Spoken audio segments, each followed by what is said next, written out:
یہ 65 کی جنگ میں پاک بحریہ کی بھارتی نیوی پر برتری کا واضح ثبوت تھا۔ اس جنگ کا دوسرا یادگار واقعہ پاک فضائیہ کے ایک پائلٹ اسکواڈرن لیڈر علاؤالدین کی شہادت ہے۔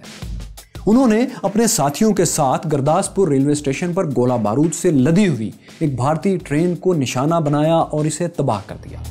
لیکن علاؤالدین احمد بمباری کرتے ہوئے اتنی نیچی پرواز کر رہے تھے کہ تباہ ہوتی ٹرین کے کچھ ٹکڑے ان کے جہاز سے ٹکرائے، جس سے ان کے جہاز کو آگ لگ گئی۔ علاؤالدین پیراشوٹ سے کود گئے، لیکن اس سے پہلے کہ ان کے قدم زمین کو چھوتے بھارتی فوجیوں نے ان پر فائر کھول دیا اور وہ وہیں شہید ہو گئے۔ بھارت یہ دعویٰ کرتا ہے کہ علاؤالدین کے طیارے کو بھارتی طیارہ شکن توپوں نے مار گرایا تھا اور علاؤالدین زخموں کی تاب نہیں لا سکے تھے۔ علاؤالدین کو ستارہ جرت کا اعزاز دیا گیا تھا۔ پاک بھارت جنگ کے حوالے سے ایک اور بات جس کا ذکر بہت کم کیا جاتا ہے وہ یہ ہے کہ اس جنگ میں دونوں طرف عام شہریوں کا بہت نقصان ہوا تھا۔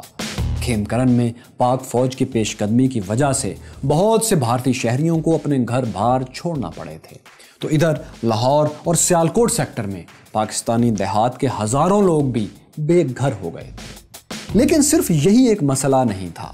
بھارتی توپ خانے اور طیاروں نے جنگ کے دوران پاکستانی شہروں کو بڑی بے رحمی سے نشانہ بنایا۔ پشاور، سرگودا، کوہاٹ، راولپنڈی، نواب شاہ اور چٹاگانگ سمیت بہت سے شہر بھارت کی شدید بمباری کا نشانہ بنے۔ ان علاقوں میں بڑے پیمانے پر عوامی عمارتیں تباہ ہوئیں، گھر گر گئے اور بہت سے شہری جان سے گئے۔ بڑی تعداد میں جو زخمی ہوئے وہ اس کے علاوہ تھے۔ بھارتی طیاروں نے تو سیالکوٹ کا مشہور ٹرنک بازار بھی تباہ کر دیا تھا۔ سیالکوٹ کے قریب چونڈا تو اس بری طرح تباہ ہوا کہ یہاں ایک بھی گھر محفوظ نہ رہا۔ اکثر گھروں کی چھتیں ہی اڑ گئیں، جیسا کہ آپ اس تصویر میں دیکھ سکتے ہیں کہ کسی ایک گھر کی چھت بھی اس کی دیواروں پر سلامت نہیں ہے۔ ادھر بھارت یہ الزام لگاتا ہے کہ ایک پاکستانی طیارے نے بھارتی ریاست گجرات کے وزیر اعلیٰ بلونت رائے کا طیارہ مار گرایا، جس میں بلونت رائے اپنی بیوی سمیت مارے گئے، جبکہ پاکستانی اخبارات نے اس واقعے کو ایک حادثہ قرار دیا۔ بھارتی اخبار انڈیا ٹوڈے کے مطابق اس طیارے کو تباہ کرنے والے پاکستانی پائلٹ کیس حسین نے واقعے کے 46 برس بعد طیارے کے پائلٹ کی بیٹی کو خط لکھ کر حادثے پر معافی مانگی اور انہیں یہ معافی مل بھی گئی۔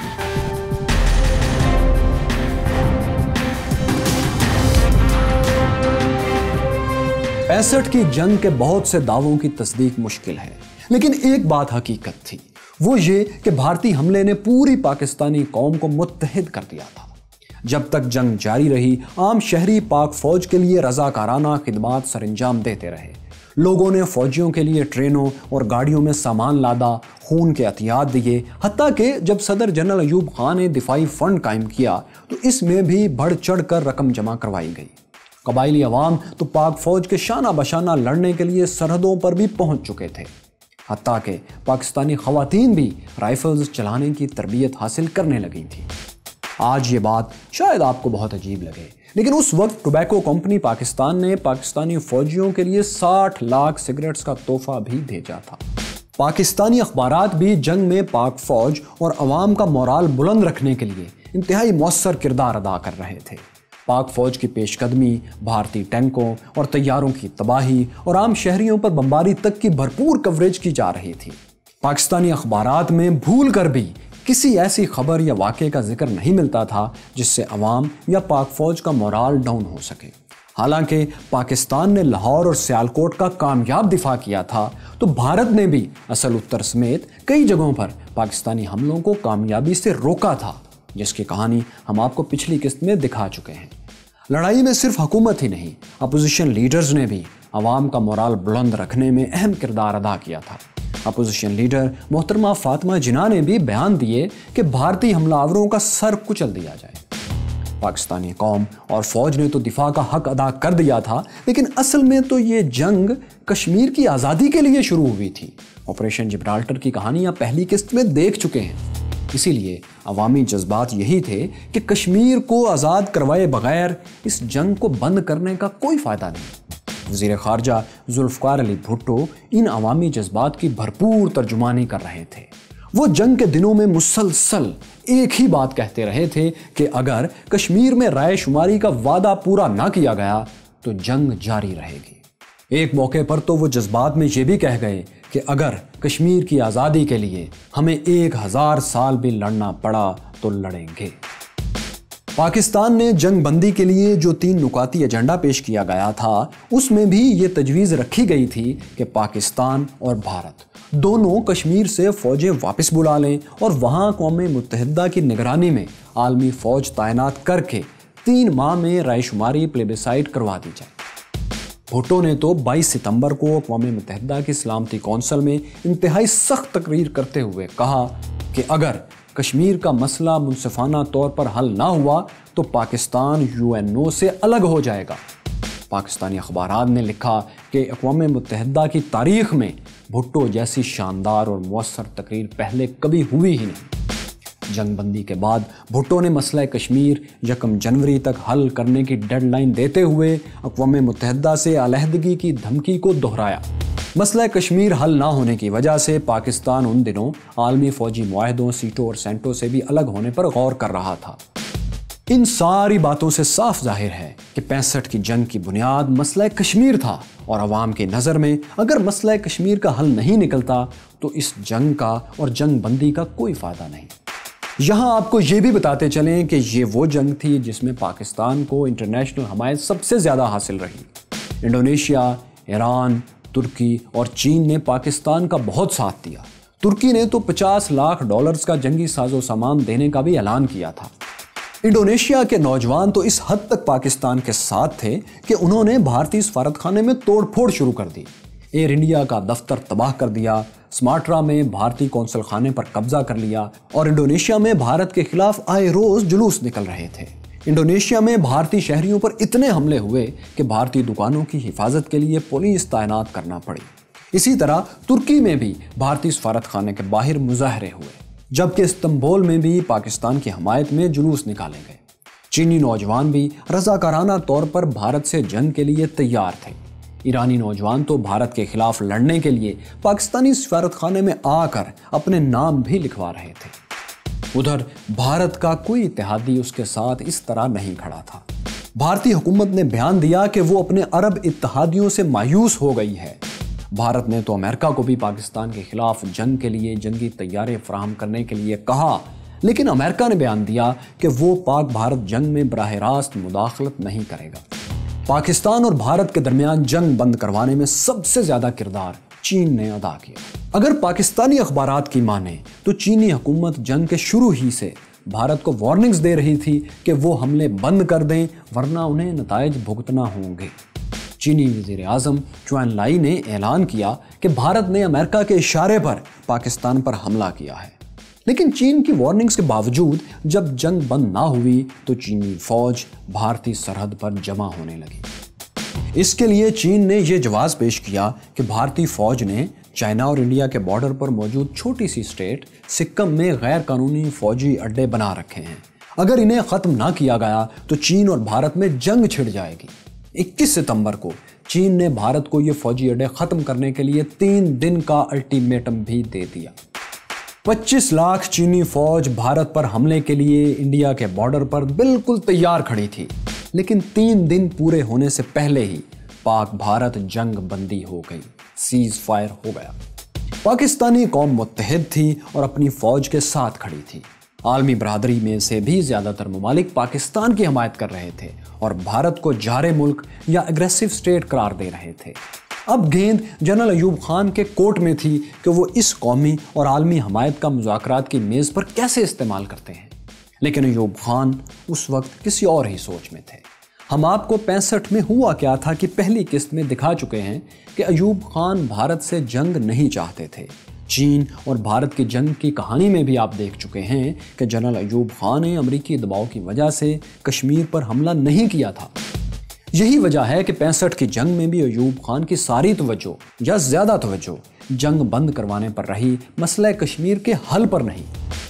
جنگ کے دوران انہوں نے بیانات تو بہت دیے کہ ہم اپنی بقا کے لیے آخری دم تک لڑیں گے، لیکن حقیقت یہ ہے کہ جنگ شروع ہوتے ہی ایوب خان نے سیز فائر کے لیے کوششیں شروع کر دی تھی۔ اس کا انکشاف کیسے ہوا؟ یہ تب ہوا جب ایوب خان نے سابق ایئر مارشل اصغر خان کو امداد حاصل کرنے کے لیے دوست ممالک میں بھیجا۔ جب اصغر خان چین پہنچے تو چینی وزیر اعظم چوان لائی نے ان سے سوال کیا کہ جناب آپ مدد لینے آئے ہیں، لیکن صدر جنرل ایوب خان تو کوئی مقصد حاصل کیے بغیر ہی جنگ بند کروانے کی کوششیں کر رہے ہیں، اس کا کیا مطلب ہے؟ یہ سن کر اصغر خان ہکا بکا رہ گئے، کیونکہ ایوب خان نے تو انہیں جنگ بندی کی کوششوں کے بارے میں کچھ بھی نہیں بتایا تھا۔ تو یہ تھے جنرل ایوب خان کے خیالات۔ ان کا فوکس مسئلہ کشمیر کے حل سے زیادہ جنگ بند کروانے پر تھا، مگر پاکستانی قوم تو یہی سمجھتی رہی کہ پاکستان جنگ جیت چکا ہے اور اب کشمیر کو آزادی مل جائے گی یا حق کے رائے شماری مل جائے گا۔ لیکن جب جنرل ایوب خان تاشقند گئے تو بازی ہی پلٹ گئی۔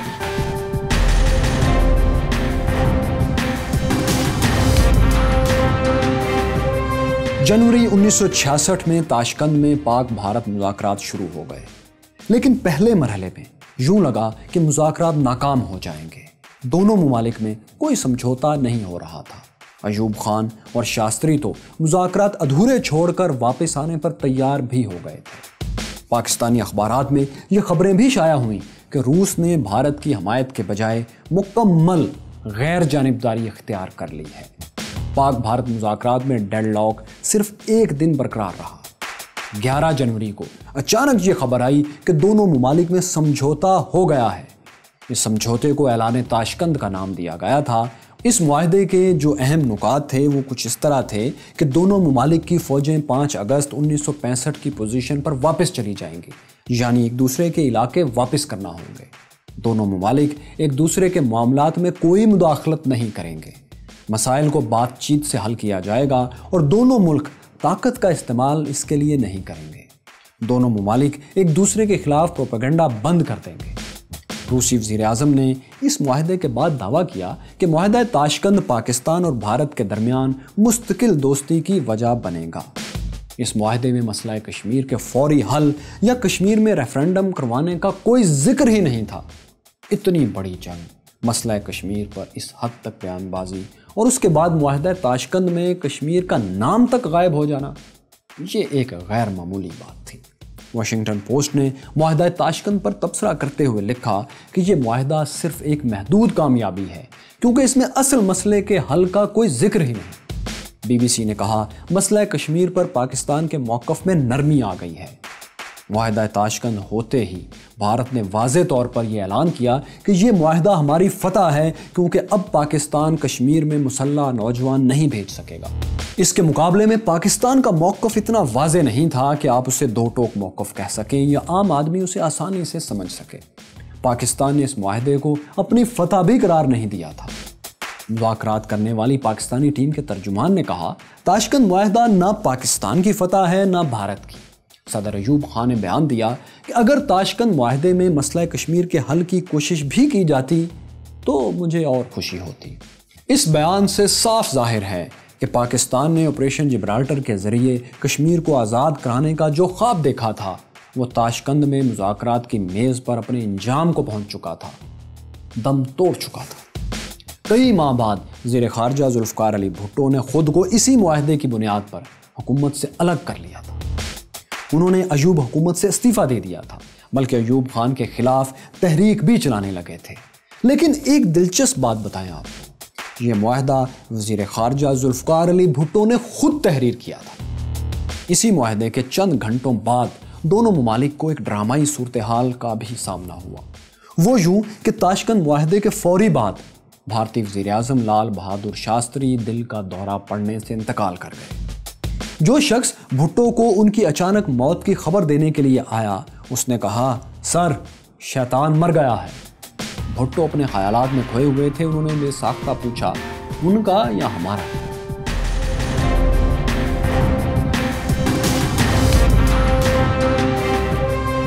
ہم نے ہسٹری آف پاکستان کی قسط نمبر 41 میں آپ کو بتایا تھا کہ پاکستان کے مسائل کی ایک بڑی وجہ یہ ہے کہ ہمارے بڑے ہم سے سچ نہیں بولتے، یا یوں کہیں کہ حقیقت چھپاتے ہیں۔ ایوب خان نے بھی تاشقند کے معاملے پر قوم سے پورا سچ نہیں بولا، بلکہ قوم سے خطاب کرتے ہوئے کہا کہ تاشقند مسئلہ کشمیر کو پرامن ذرائع سے حل کرنے کی ایک کوشش ہے عوام مفاد پرست عناصر کے پروپیگنڈے سے گمراہ نہ ہوں۔ انہوں نے یہ بھی کہا کہ معاہدے میں مسئلہ کشمیر کو بھارت کا داخلی مسئلہ تسلیم نہیں کیا گیا، لیکن ظاہر ہے ایوب خان کی یہ تقریر صرف الفاظ کا ہیر پھیر تھا۔ حقیقت یہ تھی کہ تاشکند معاہدے میں مسئلہ کشمیر کے حل کے لیے کوئی ٹھوس لاہ عمل سرے سے موجود ہی نہیں تھا۔ ایوب خان نے ایک اور کام یہ کیا کہ معاہدہ تاشکند کو پوری شدت سے نافذ کرنا شروع کر دیا۔ ریڈیو پاکستان کو حکم دیا گیا کہ وہ بھارت کے خلاف پروپیگنڈا فوری بند کرے۔ یہی نہیں، بھارتی وزیر اعظم شاستری کا انتقال ہوا تو ایوب خان کے حکم پر پاکستانی پرچم سرنگوں کر دیا گیا۔ تاشکند معاہدے کی تلخ حقیقت کو شروع میں تو بہت کم لوگوں نے سمجھا، لیکن پاکستانی اخبارات میں یہ خبریں شائع ہوئیں کہ بھارتی حکومت معاہدہ تاشکند کی غلط تشریح یا غلط انٹرپریٹیشن کر کے اسے اپنی فتح قرار دینے کا پروپیگنڈا کر رہی ہے۔ لیکن یہ تاثر یہاں زیادہ دیر برقرار نہ رہ سکا۔ صرف چند روز میں یہ بات کھل گئی کہ معاہدہ تاشکند کا سیدھا مطلب یہ ہے کہ پاکستان کشمیر پر اپنے موقف سے پیچھے ہٹ گیا ہے اور جنگ کا کوئی نتیجہ نہیں نکلا۔ پاکستانی عوام میں یہ تاثر پھیل گیا کہ پاکستان نے جیتی ہوئی جنگ مذاکرات کی میز پر ہار دی ہے۔ اس تاثر کا وہی نتیجہ نکلا جو نکلنا تھا۔ وہ سارا عوامی غضب و غصہ جو پہلے بھارت کی طرف تھا، اس کا رخ اب جنرل ایوب خان کی طرف ہو گیا۔ سیاسی حلقوں نے معاہدہ تاشکند پر شدید نکتہ چینی شروع کر دی۔ یہ کہا گیا کہ اس معاہدے میں کشمیری عوام کے جذبات کا خیال نہیں رکھا گیا اور مسئلہ کشمیر حل کرنے کے متعلق پاکستان کے موقف کو کوئی اہمیت نہیں دی گئی۔ یہ بھی کہا جانے لگا کہ معاہدہ تاشکند سے کوئی مقصد پورا نہیں ہوگا۔ عوامی جذبات یہاں تک بھڑک چکے تھے کہ وکلاء نے تاشکند کے فیصلوں پر مایوسی کا اظہار شروع کر دیا۔ انہوں نے صدر ایوب خان سے مطالبہ کیا کہ اعلان تاشکند کو کالعدم قرار دے کر جہاد کا اعلان کیا جائے۔ ہوتے ہوتے حکومت کے خلاف عوامی لاوا پھٹ پڑا۔ پھر قومی اسمبلی میں بھی حکومت کی اقتصادی اور سیاسی پالیسیوں پر کھلی تنقید ہونے لگی۔ اب ملک میں صورتحال یہ تھی کہ بھٹو استعفیٰ دینے کے بعد حکومت کے خلاف بھرپور تحریک چلا رہے تھے۔ انہوں نے معاہدہ تاشکند کے خلاف پاکستانی عوام میں پائی جانے والی مایوسی اور اشتعال کا ایوب خان کے خلاف بھرپور سیاسی استعمال کیا۔ پاکستانی عوام جیتی ہوئی جنگ مذاکرات میں ہارنے پر ایوب خان کو معاف کرنے کے لیے تیار نہیں تھے۔ سیاسی اور مذہبی جماعتوں کی قیادت میں عوام جنرل ایوب خان کے خلاف اٹھ کھڑے ہوئے تھے۔ 65 کی جنگ کے بعد جہاں پاکستان میں سیاسی بحران پیدا ہو گیا، وہیں امریکی پابندیوں کی وجہ سے پاکستانی فوج اور معیشت دونوں کمزور ہو رہی تھی۔ مشرقی اور مغربی پاکستان میں دوریاں بڑھنے لگی تھیں اور اتحاد کی جو فضا 65 کی جنگ کے دوران قائم ہوئی تھی، اب وہ ختم ہوتی جا رہی تھی۔ اس کے مقابلے میں بھارت سوویت روس سے جدید اسلحہ، خاص طور پر بحری جنگی جہاز، میزائل بوٹس اور MiG-21 طیارے حاصل کر کے طاقتور ہونے لگا تھا۔ 65 کی جنگ میں بھارت چونکہ اپنے سے کئی گنا چھوٹے ملک کو شکست نہیں دے سکا تھا، اس لیے وہاں اب ایٹم بم بنانے کا مطالبہ بھی زور پکڑنے لگا، اور یوں جنوبی ایشیا میں ایٹمی ہتھیاروں کی وہ دوڑ شروع ہوئی جو اب تک جاری ہے۔ ادھر جنرل ایوب خان بھی غلطیوں پر غلطیاں کر رہے تھے۔ انہوں نے آخری غلطی یہ کی کہ آپریشن گرینڈ سلیم میں ناکامی کی وجہ بننے والے جنرل یحییٰ کو پاک فوج کا کمانڈر ان چیف مقرر کر دیا۔ 65 کی جنگ کے صرف 3 برس بعد زبردست عوامی تحریک کے نتیجے میں جنرل یحییٰ نے ایوب خان کی حکومت کا تختہ الٹ دیا۔ اس واقعے کے 3 برس کے اندر اندر پاکستان بھی 2 ٹکڑے ہو گیا۔ دوستو، 65 میں ہوا کیا تھا سیریز آج مکمل ہو گئی۔ اس کی پوری ویڈیو بھی جلد آپ کے لیے اپلوڈ کر دی جائے گی، لیکن آپ انتظار کیجیے۔ پاکستانی تاریخ کے ایک اور ناقابل فراموش باب کی مکمل کہانی آپ کے لیے بہت جلد لے کر ہم آ رہے ہیں۔ لیکن دوستو، کومنٹس میں آپ ضرور بتائیے کہ کیا جنگیں مسائل کا حل ہیں؟ دیکھو سنو جانو کو سبسکرائب کیجیے، ویڈیو کو لائک اور شیئر بھی ضرور کیجیے۔ 65 میں ہوا کیا تھا کی آخری قسط آپ نے دیکھی۔ اگر آپ اس کی پہلی 5 ایک ساتھ یا اس کی مکمل پلے لسٹ دیکھنا چاہتے ہیں تو یہاں کلک کیجئے۔ یہاں جانیے روس آج سپر پاور ہے یا نہیں، اور یہ رہی اس سرزمین کی داستان جہاں سورج مغرب سے نکلتا ہے۔